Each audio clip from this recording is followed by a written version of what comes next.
She didn't pull the trigger. She didn't touch the weapon. Yet a man was executed in his own bed. Ashley McArthur told the world she was a victim, a woman trapped in fear, desperate to survive. But behind closed doors, she was writing a script of lies, choosing the killer, and planning a murder she wouldn't commit herself. This is not a story about rage. It's a story about manipulation. Because sometimes, the most dangerous criminals never get their hands dirty. Charge in count 1, we the jury find the defendant, Ashley McArthur. Ashley McArthur appeared, at first glance, to be the picture of a charming Southern woman.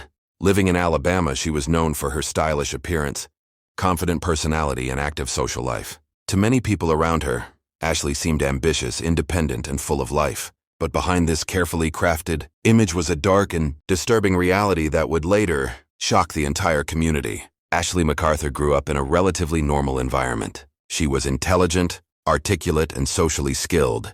These traits allowed her to blend in easily, gaining trust wherever she went. Friends and acquaintances often described her as charismatic and persuasive. However, what most people didn't realize was that Ashley had a history of manipulation, dishonesty, and a troubling lack of empathy. By the time she reached adulthood, Ashley had already begun to show signs of a criminal mindset. She was involved in frequent conflicts, legal issues, and unstable relationships. Despite these red flags, she managed to avoid serious consequences for years, often talking her way out of trouble or shifting blame onto others. Ashley married William Bill McArthur, a well-known and respected attorney in Alabama. Bill was significantly older than Ashley, and their marriage raised eyebrows in the community. To outsiders, it seemed like an unusual but consensual relationship. However, behind closed doors, their marriage was reportedly strained and deeply dysfunctional. Investigators would later reveal that Ashley was not just a troubled spouse, she was a calculated and dangerous individual. She had a pattern of exploiting people emotionally and financially. Her lifestyle demands were expensive, and she often sought money through deceit rather than honest work. This greed would become a major driving force behind her crimes. Before the murder that made headlines, Ashley had already been involved in several suspicious incidents. She was accused of theft, fraud, and even manipulating others into committing crimes on her behalf. These incidents painted a clear picture. Ashley McArthur was not acting impulsively. She was strategic. The turning point came in December 2017, when a man named Corey Harvison, a childhood friend of Ashley, became deeply involved in her life again. Corey trusted Ashley, believing she needed help during a difficult time. What he didn't know was that this trust would pull him into a deadly plan. Ashley convinced Corey that her husband was abusive and that she feared for her life. She claimed Bill McArthur was violent, controlling, and dangerous. These stories were carefully crafted to gain sympathy and justify what she would later ask Corey to do. This manipulation laid the foundation for a horrific crime. Ashley wasn't acting alone, and she wasn't acting out of fear. She was setting the stage for murder.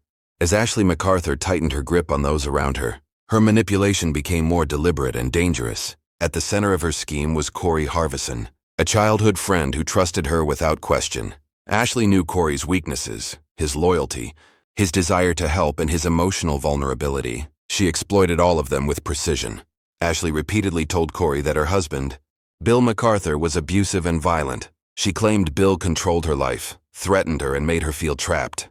These stories were told with tears, fear, and urgency. To Corey, Ashley appeared desperate and terrified, a woman who needed saving. In reality, investigators would later determine that many of these claims were exaggerated or completely false. Ashley's lies didn't stop there. She began planting the idea that Bill's death would be the only way for her to escape.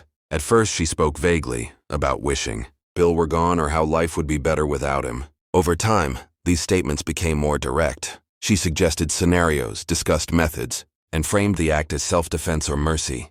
Corey struggled with these ideas but remained under Ashley's influence. She assured him that Bill was dangerous and that killing him would protect her. She promised Corey financial help, emotional closeness, and a future where they could support each other. This emotional manipulation blurred Corey's moral boundaries. Meanwhile, Ashley continued living a double life. To the outside world, she appeared calm and composed. She attended social events, spent money freely, and showed no visible signs of fear. This contradiction would later become a critical point in the investigation, raising doubts about her claims of abuse. As December 2017 approached, Ashley's plans grew more concrete. She allegedly instructed Corey on how to obtain a weapon and how to carry out the killing. She also discussed how to clean up afterward and avoid suspicion. These were not the words of someone acting in panic. They were the actions of someone calculating every step. On December 21, 2017, Corey Harbison went to Bill McArthur's home. Bill was asleep in his bed, unaware that his life was about to end. Corey shot Bill, killing him instantly. After the murder, Corey contacted Ashley, who did not react with shock or horror. Instead, she focused on what to do next. Ashley allegedly helped Corey dispose of the body.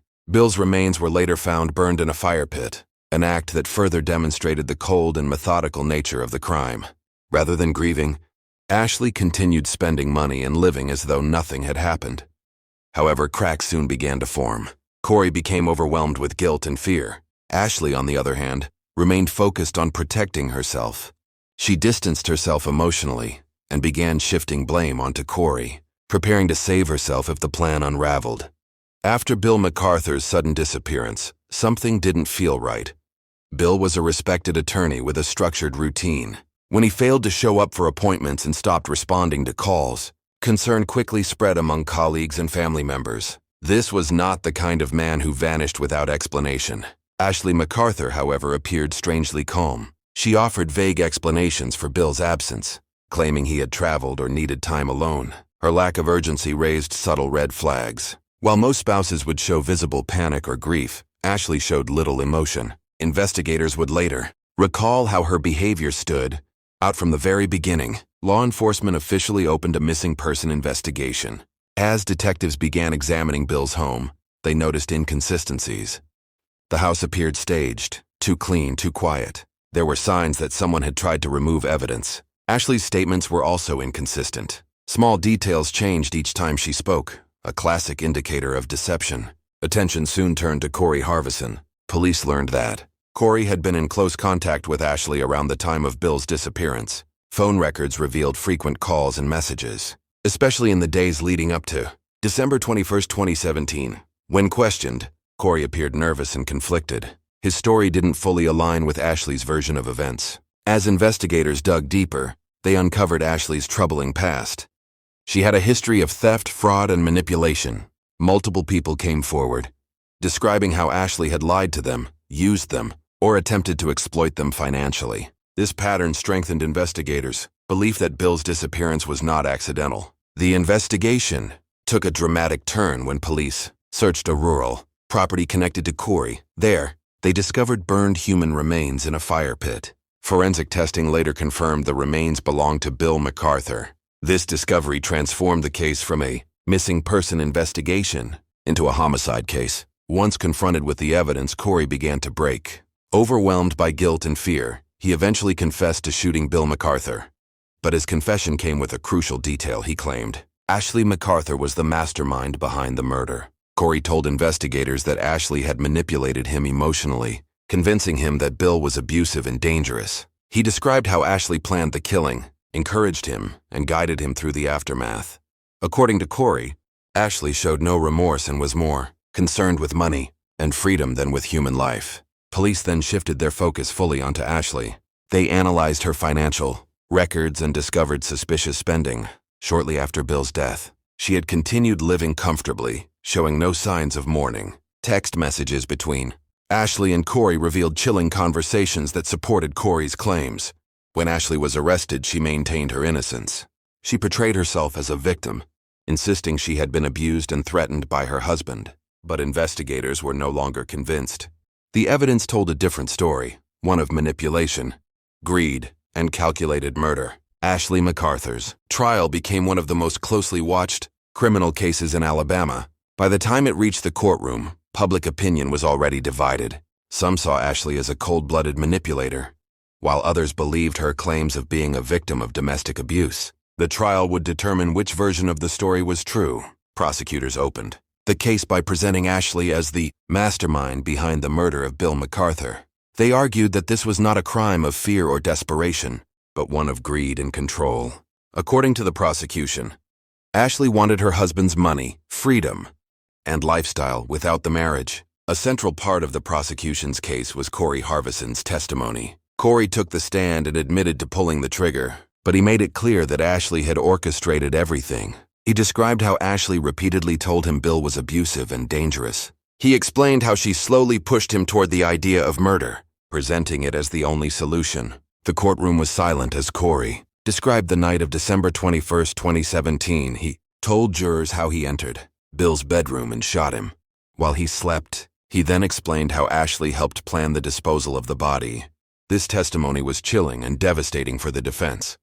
Prosecutors also presented text messages between Ashley and Corey. These messages showed Ashley giving instructions, expressing urgency, and discussing what to do after Bill's death. Financial records revealed that Ashley continued spending money freely after the murder, showing no signs of grief or trauma. The defense, however, painted a very different picture. Ashley's attorneys argued that she was a victim of severe domestic abuse. They claimed Bill McArthur was controlling, violent, and intimidating.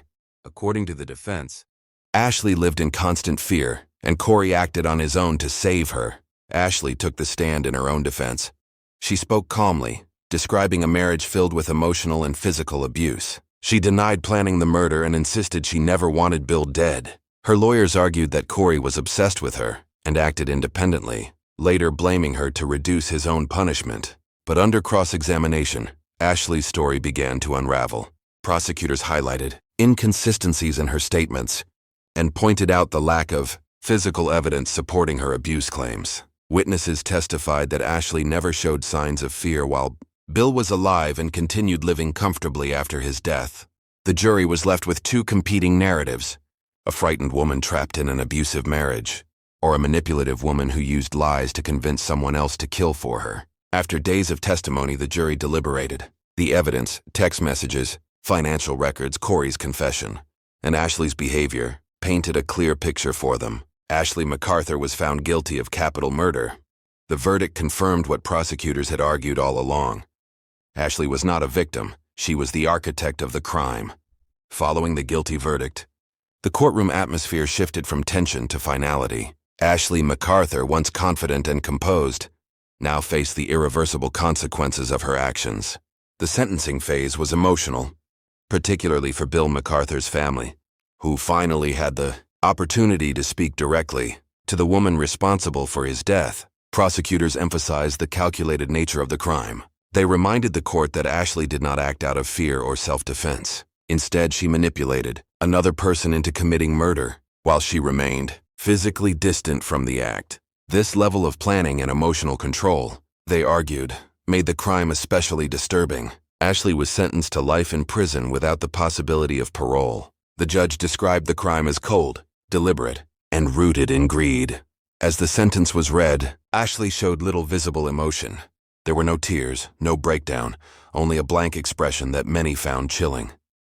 Corey Harvison, who had cooperated with investigators, received a separate sentence. His role as the shooter was undeniable, but the court acknowledged that he had been manipulated. Still, his actions cost a man his life, and he too was sentenced to decades behind bars. The case left no winners, only destroyed lives. Life in prison marked a dramatic shift for Ashley. Gone were the designer clothes, social control, and financial freedom she once enjoyed. Behind bars, she was no longer the center of attention. Former inmates and reports suggest that Ashley struggled to adapt to prison life, where manipulation and charm held far less power. Psychologists who analyzed the case noted strong traits of narcissism and antisocial behavior in Ashley's personality. She demonstrated a consistent pattern of lying, lack of empathy, and exploitation of others for personal gain. These traits were present long before the murder and escalated over time. What made Ashley particularly dangerous was not physical violence, but psychological control. She understood how to read people, identify emotional weaknesses, and weaponize sympathy. Corey Harvison was not the first person she manipulated, but he was the one she pushed past the point of no return. Even after conviction, Ashley continued to portray herself as a victim. She filed appeals, maintaining that she had been abused and wrongly convicted. However, each appeal failed under the weight of overwhelming evidence. Courts repeatedly affirmed that the jury's verdict was sound. For the public, the case became a stark reminder that not all criminals fit a stereotypical image. Ashley McArthur did not look dangerous. She did not act impulsively. Her weapon was persuasion, not force. And that made her crimes even more unsettling. The Ashley McArthur case left a deep scar on the Alabama community and resonated far beyond the courtroom. It was not just the story of a murder, but a chilling example of how manipulation, deception, and unchecked ambition can quietly escalate into deadly violence. When the trial ended and the prison doors closed behind Ashley, many questions still lingered. How did this happen? And could it have been prevented? In the aftermath of the conviction, friends and acquaintances began re-examining their memories of Ashley McArthur. Many recalled moments that once seemed harmless but now appeared deeply unsettling. Her constant lies, her ability to shift blame, and her talent for playing the victim were all warning signs that went unnoticed or were ignored. In hindsight, the red flags were everywhere. One of the most important lessons from this case is the danger of psychological manipulation.